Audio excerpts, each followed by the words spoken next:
Reb Fitche Itkin also told me that Rebbe Zalman Shimon told him that the Rebbe would many times send things shilas to him, even though they were not shilas in halacha.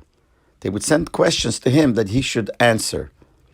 And he said, obviously, the Rebbe gave him a certain kayach, that the Rebbe worked through him, that certain things should happen through him. And he gave an example, that Mrs. Posner from Pittsburgh, where Rebbe Zalman Shimon used to live in Pittsburgh before he moved to New York, Chaya Posner, so there was a discussion, she needed surgery, and there was a whole discussion whether you should do the surgery or not, what's better or not. So they asked the Rebbe, and the Rebbe said to ask Rav Reb Zalman Shimon Dvorkin. So they came to ask him. He couldn't understand why they would ask him. This is not a shayla in halacha. He didn't understand why they would ask him. But nevertheless, on the spot, without thinking, he said, yeah, you should do the surgery.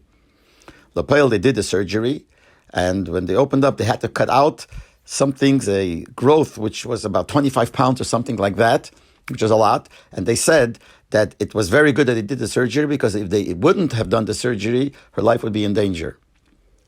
And she lived after that 4 or 5 more years.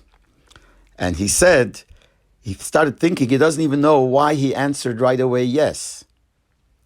But it just came into his mind, and he answered yes, and everything worked out. So he felt actually that the Rebbe wanted to work through a Rav. So the Rebbe sent to him, and it was really, the Rebbe through him answered yes, and the surgery was done, and it was very successful. And had they not done it, chas v'sholem, it would have been not good. Things would have been very dangerous. Another thing he told me, that before Reb Zalman Shimon lived in Pittsburgh, he was a while in Detroit. Later, Reb Sholem Poizner brought him to Pittsburgh. So he told him that while he was in Pittsburgh, he had a problem with his eye, and he needed like a certain surgery, not to go to the hospital. And he didn't want to go. So he wrote to the Rebbe.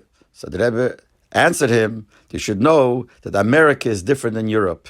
In Europe, the say that is that rich people, the doctor comes to their house. Only poor people go to the hospital. But in America, everybody goes to the hospital. So the Rebbe told him he should go to the hospital, and he went to the hospital, and everything was successful.